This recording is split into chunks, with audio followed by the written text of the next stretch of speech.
New York, and on the new Hot 97 app. Ebro in the morning on Hot 97. Here at Ebro in the morning.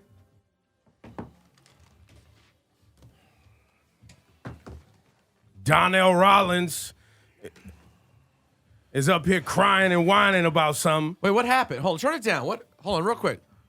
So Donnell just walked in the room with Ebro at the same time. First off, Donnell just didn't walk in the room with Ebro at the same time. First off, you said crying and moaning. I didn't say nothing to you. I didn't say nothing to you, son. And let me tell you something before we start. Oh, no. I was in a good mood, bruh. I was saying to myself, we're going to have a different interview. Okay. I was like, Ebro knows a lot about everybody, but a lot of people don't know about Ebro. Right. They don't know his path to where he is in radio. But you know. They don't know where he came from, this corny town. What's the name of that town? Sacramento? Yeah. Sacramento, right? Right. He was the darkest person in Sacramento. They don't know, like, the disdain that a lot of listeners have for Ebro is started at the beginning of his radio career. Right, in Sacramento. Because I went to a radio station one time before, and they was like, you work with Ebro? I was like, yeah, I can't stand that, right? And they said, me neither, but he made it. Yeah. And this is the energy I was on, and I wanted to give you. I wanted to give you your roses. Wow. You want to give him his flowers? I wanted to give you your roses. Wow. And the reason why I want to give you roses is because people dying, son. Yeah. And there's love between us. It's no love. No. But if you die right now, son, I don't want people to remember how much I couldn't stand you. Right. You know what I'm saying? If you die right now, I'm like, oh, So man. what did he say that changed it, though? What did Ebro do when he... First off, when I came in here, I said, you owe me a bag of weed. Okay, fair I enough. thought that's what you said. That's what I said. And you said, what? He looked down on me. Oh, my God. He said, what are you talking about? He was real nasty, and then I was starting to change my whole attitude. Somebody tell me that I owe them a bag of 'Cause weed. you owe me a bag me a bag of- of weed. No. Man, why you don't tell the truth, Because man? when we was a at the Chappelle show, That's not where it was. no, it was in Canada. at Drake's house. house. Yes. No, you owe me weed. Son, What happened, Donnell? you do not remember me giving David you no Blaine drinks. was eating frogs Right. and pulling frogs out of his I've mouth. heard that story. Right. Yeah, I missed Yeah. it. Me, Dave, and Donnell was standing there. I'm rolling up. Donnell comes over to me like, let me get some You weed. rolling up. That's what you remember. That's what happened. Donnell, tell Man, us the this truth. is why people don't trust Who do you You're believe? delusional. Who do you believe? Your listeners are going to believe you, but the streets are going to believe me. Okay? Donnell, Listen to tell me your the listeners. real story. Tell me the No, real I'm story. telling you, that's a real story, and I really didn't like him. Right, of course right? not. But I was like this. You know, when you see somebody in another country and it's somebody you work with or your mans or something, and they need something, you feel good to say, I got you. So I gave it to him. I couldn't stand him anyway because we were talking, and Drake, because I was looking in your face, and Drake walked past. I said, Drake, he don't think I'm funny. And you looked like, okay, I want to see what the response is. And Drake said, I think you're funny. And I was like, I told you. And I smashed you off with the weed, and you forgot about it. I don't need it. That's but not what happened. You bro. handed him weed? You gave him weed as a gift? No. And he disrespected Yes. you? No, Oh my I God. The white boy type of weed, too. I Don't know nigga deboed bad. White people deboed weed. weed from him. That's really what happened. I didn't want to put it out there like that.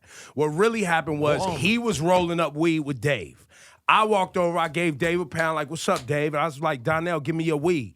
Okay. Oh, man. I took his weed. Wait. Nobody Why are believe you that. why are you disrespecting Nobody this man? believes that. And I was like, yo, he was like, why you taking my weed? I was like, because I gave you life. This whole radio thing and all this money and everything, gave him- I gave you life. The thing that I really... And Dave was like, nah, I gave him life. I made Ashy Larry. And I was like, Dave, I gave you life. I think the thing wow. that people like about you, Ebro, is that your imagination and you are an incredible storyteller. You mean liar? There you go. You know what I'm saying?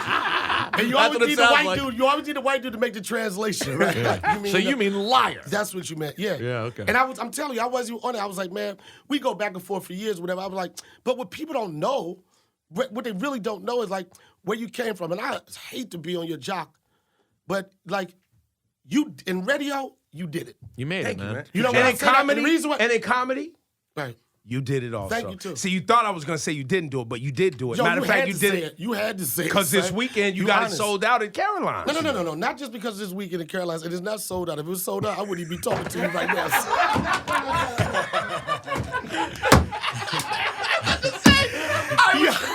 I was thinking it. Y'all would have been like, Donnell's a no-show again. Y'all like he's a culture vulture. You know what I'm saying? You said Y'all sold out. I was, dashed me. when Y'all you said Dave sold out, I was Listen, like, y'all told me I was a wait great a minute. So what do you storyteller. mean when he no. said When sold he out? said sold out, I was like, well, then Well, why is y'all Donnell already called here? me a Why'd liar. he I come figured I in? would keep No, lying. you know what? But even when I get to the point, and this is gonna happen, I play Carolines a lot. Yeah, of course. But even when I get to Now, that are you point, still I'm always using the talking to photo people. where you had a hairline? Because I walked past Caroline's a little while ago, and they had one of them photos up there. You still had a hairline, like you was looking down. Oh, but nah, you was I looking know up what you're talking and about. making I it was look feeling like your hair. R&B. Yeah, that was like, that was the year. Everybody that suffers with hair loss, I was there. yo, you try to avoid it, son. Well, you put your chin down You to put make it your- look yo, like you put your your chin hairline. down. Yo, you go to the barbershop, and before he even turn the clippers on, you be like, don't touch the front, son. You like just give me a hard line on the side and get the back. You get designer with the back. You get V's, Oh, man. Wu-Tang signs and everything. But that front, Don't you touch be like, nah, y'all better sell fitteds in this barbershop because that's gonna be the end of this haircut. Yo, how are you, man? It's I'm good to good. see you, man. Good to see you too, bro. How's dad life? It's the best thing in the world. It's the best thing in the world. It is. I was just thinking the other day, I was like, you know what? I really don't care about nothing else but him. You know what I'm saying? And when that whole cliche about it's a different love and all It's a that. different love. It's a different love because, you know, when you experience love, and you've probably been through the same thing I've been through, in and out of relationships. Yeah. Is this gonna work? It's not gonna work. I smash shorty, it's fire. I love her. Then you realize that's not what you're in love with her for. And then you in that situation where when you finally want to give the love, and then does somebody don't want to give it back because you done been on the street so long. They was like, nah. Let's take it back to 1997. You know? So when you finally get to that point where you like, and you feel betrayed by love, then you say to yourself, man, what can I have that gotta love me unconditionally? They ain't gonna turn their back. It ain't gonna be no weekend or whatever. It's something from its inception to wherever it's gotta love me unless I do something wrong. You know what I'm saying? It's automatic. It was built to love you. It was built to love you from. And he's not talking about a puppy. He's talking about a kid. child. Well, because a puppy's a better choice for what he's looking for. Because a kid will have feelings. You have to like what? What age do you think you have till it's unconditional? Because then at some point there's conditions.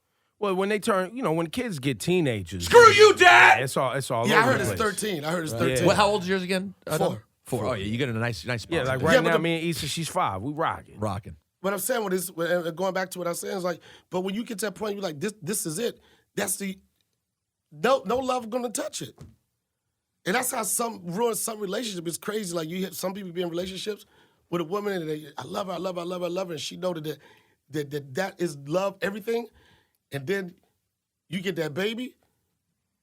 You know what I'm saying? She hates your you guts. No, you like this. I love you, but I mean, this one right here is unconditional, and that's how I feel. When I said, the other day I was saying I don't care about nothing else, fame, fortune, any of that stuff. Only thing the thing I care most about is being a dope dad in my son's life. right. That's like nothing else matters, son. It feels good, man. It feels great, man. Yep. Speaking of feeling great, you look like you feel great. You look in Thank you. shape. You look healthy. Thank you. You look like you live in Brooklyn, in Williamsburg. You Yeah, don't you have look a like shirt on. Williamsburg. You No, look it very don't look hipster. like it don't look like I live in Brooklyn. It looked like I spent a lot of time in Brooklyn. And I always said, do or die, Bed-Stuy, forever. Brownsville never ran, never will. That's right. You already know what up. Now you live in East Williamsburg. Nah, I live in L.A. Really? You didn't know that? I didn't. on, I had man. no idea. Why you don't think? Why you don't think about? Why you don't think? I don't bump into you too often Right. anymore. I mean, I didn't you know think what I'm saying? about Yeah, it. I've been there for like a. You like LA? You Nope. happy there? No, I hate it. So why do you stay I don't there? really hate it, but You here's, worked there probably. you know what? And I will say, you were a person that taught me radio, and you don't listen to the things that you taught me. Oh my God! Real? Isn't it true? I mean, all the. But me all too. The things, Me too. All the things that used to annoy you about me Oh my God! are annoying to me right now. Yo, Donnell. Yo, I'm telling you, son. Donnell, do you know I it's used like Mr. Miyagi and Karate Kid Do you right know now. if Mr. Miyagi one day he started getting in the tournaments and doing everything wrong that he tried to teach Daniel's son? This man used to sit with us and be like, "Listen, why do you feel the need to sing over the I knew you songs?" was gonna say that. Yo, every Sing day the sun's coming out of a he song. hums every song we Right, play, right. and I look at him like, you know how annoying and terrible this is, and you know how I know it's annoying and terrible? Because you taught me that. Yeah. Until you do it, but that's how he is. I know. It's like then when you flip it, but going back to what you said, the reason I'm an East Coast comic. New York, like, is in my DNA. But it was years ago where I wasn't getting a lot of personal appearances. I wasn't really making no money on the road or anything. And I'm like, if I'm not going to be on the road or I don't have any personal appearances, I might as well take a stab at Hollywood. Okay, get more film and television. So the only reason I moved out to L.A. because I was like, okay, maybe I need to try to get the movie stuff. And then but soon after when I moved to L.A., shortly after that, all of a sudden my personal appearances started coming back. So I went to L.A. to be a TV star or a movie star, but I wasn't getting no money. But then I had to go on the road. I turned into a road rat. But if I would have had those opportunities as far as the work in New York, I would have never left New York. So Donnell Rawlings is at Caroline's this weekend. Is it the Friday, Saturday, Sunday run? Yeah, Friday, Saturday, Tonight, Sunday. anyway? Yeah, pretty sure Friday is like 8 and 10 o'clock, Saturday like 7, 9. That's just like typically what it is. You can go to the website, but it's 2 Friday, 2 Saturday, and 1 show on Sunday. And it's going to be a tough show for me, too. Why? Not really tough, but I just did the Netflix Degenerates. Right. It's a Netflix original comedy series. And it was supposed to be 15 minutes. I did 20 minutes. But what I did was I pretty much compressed the framework of an hour show into 20 minutes. And people were like, why'd you do that?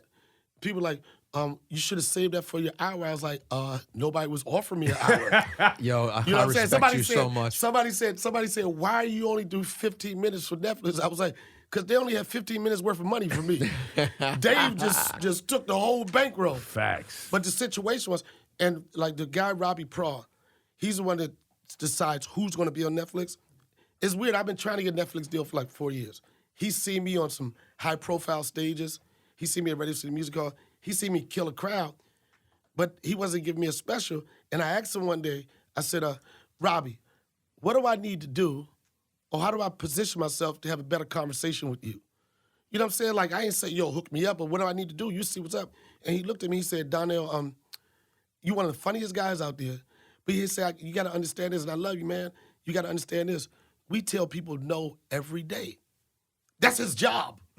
As many people you see on the Netflix special, the billboards, for that yes, man, it was so many no's. It was so many why nots. Have you had a special yet anywhere? Yeah, I did it on Comedy Central Comedy years ago. Central special. But the point I'm making about that was, so I looked at him, I said, what do I need to do? And he didn't, he said, I tell people no all the time. And I looked at him, I didn't say anything else. I was like, well, I got to keep the grind on and put myself in a position for you not to say no. And there was one show where he saw me with Dave, and he usually watches the show from the backstage, but it's a different feeling when you're sitting there and you feel the vibe. And I could tell I left an impression on him with that. At Montreal Comedy Festival, I was doing 15-minute spots, and I did an hour's spot. I invited Netflix and the crew down. I was trying to go for an hour special. They was like, we're still thinking about it. And I was like, damn, they did this again. They said, but in the meantime, we'll give you this look. We're going to give you this look. A lot of people have been like, nah, I want an hour. A lot of people are like, well, I'm going to save this material. But I'm like, if you're a writer and you're a creative and then you see an opportunity, I said to myself, you know what? I'm going to gut this thing. And I had the hour ready. You've always been good at building relationships, though. Yeah. You've been big on relationships. But that's what most of my work, like for me in film and television, I'm not a good auditioner. I don't get a lot of people like, yo, he just killed the room. On the audition, right. You get a lot of, he's annoying. Yeah. A lot of that. I hate him. I don't translate. I'm going to call the police. I don't translate. Like, I need a restraining order. Exactly. You're going to need something. In the casting room, I'm like, I'm here to miss. But in the like, okay, somebody throw me a bone, like I'm going to put you in here. If I get on. Crush it every time. I'm going to crush it. And like you said, most of my career has been through building relationships, not standing in front of somebody and say, all right, and cut. You know what I mean? That's how it is. Are you the last Dave Chappelle special that everyone loved? That Sticks was and Stones. Yeah, that was politically incorrect, and It was no. How was it politically? It depends on who you're the asking. world took it that way. Controversial. Controversial. Yo, see, whatever. this is the thing. The world didn't take it that way. The media, the writers, whoever did. The media, 2% of someone, 2% of people that don't have a life. That's right. That 2%, first off, that 2% shouldn't have the loudest voice. You know what I'm saying? And that's what we focus on. Like you said, the world, it wasn't the world. It was one dude that was. Was it mostly on Twitter? It was Twitter. It was on all the platforms. But what I'm saying, it was only a small. It was we loved. My point is we loved it. But I'm thinking because he did it, he fractured in a way this idea that comedy should be concerned with doing what they do. Yeah, but what he did was, like a lot of people, the question people ask me when I go like, oh, I know it's so hard to do comedy down in this day and era and cancel culture. I said, it's hard for cornballs. You know what I'm saying? It's hard for somebody who don't have a real voice. It's hard for somebody who don't want to stand for something. It's hard for somebody who's like, if I tell this joke, I'll lose my endorsements and I'll be dead. But it's not hard for it's not for a real one. Yeah. So the only thing that it was a real one had a platform to do what real ones do. That was like we was up here giggling. I found it so entertaining because everybody was like, Dave's going to get... I was like, Dave canceled everyone else already. But that's the thing what people don't Dave understand. got rid of y'all before. He don't care. You know how they try to control you? Yeah. This is how trolls can control you. First thing they want to do is hit your pockets. Of course. You know what I'm saying? Like, the only reason they don't want you to do your shows is because they don't want you to make your money to pay your mortgage and everything. But in the case with Dave Chappelle, he hasn't aligned himself up with a corporation. That's right. For him to need them. They need him. How great, as a comedian, how awesome is it to see Eddie Murphy Incredible. back? You Yeah. know, did you see Dolomite? I didn't see Dolomite yet. Ooh, it's a good one. Really good. And the reason, I know the Dolomite story, and like what I get with this, and I think one of the reasons why Eddie was so passionate about getting his project out, because he wanted to give a platform and show how black people think outside the box. That's right. You know what I'm saying? And I haven't seen it, but a couple people have called me and said his drive and his focus reminds me a lot of what I try to do. You know what I'm saying? When people slam the doors, you got to create. I feel bad I haven't seen it, but I got to see it. You got to see it. But it's going to be interesting for everybody's excited about Eddie Murphy's return to stand up, but it's going to be very tricky because a lot of people remember him from Raw and Delirious. Sometimes you can't detach yourself from how you fell in love with him. Well, then there's a whole generation that only remember him from the movie. You know, Dr. Dolittle and the clumps and the what I mean? If there's any test Nutty of Professor, if there's any test of how people receive him, SNL was a great test because that 2% wanted to be critical. I want to be still have it, but he was so like OG. Like, I know how y'all young dudes fight. You know what I'm saying? Y'all so haymakers and everything, and I'm I'm gonna watch y'all tire yourself out, right? And precision. Then, bow! And he still showed you that he could. It was a lot of nostalgic stuff going on in that. He nailed it. He was funny. You know what I'm saying? And you felt like he was an older Eddie Murphy. You know, he's not. Yeah, he wasn't trying to be something he's not. No, it was good. It was solid. And just to be able to see the. Like Tracy Morgan on stage with him. That was great. Kenan on stage with him. Who else was there? Chappelle walked out. Chappelle, Chris Rock. Smoked a cigarette. Yeah. It's just, for me in my life, bro, sometimes I'm like, these are your buddies. Like these people people look at as goats and everything, and they look at them like, you helped me through my childhood. I was going through a messy divorce. I was in Afghanistan. I was in Iraq. And we used to put that in. I'm like, these people that people admire, like, they my folks. Yeah, man. Like, sometimes I'm like, it just really happened. Like, a couple weeks ago, I was in Yellow Spring before we was getting ready to do a show with Dave. And I called him. I was at my hotel. He's like, come on, we having coffee. I was like, who? And I rolled up. It's Chris Rock and Louis C.K. And I'm like, what is about to happen? I'm like, that's just a weird combination. Not a weird combination because they love each other. But to see Unexpected in Yellow Spring. But the thing was, Louis was working in Dayton, Ohio, right? Working out his new hour.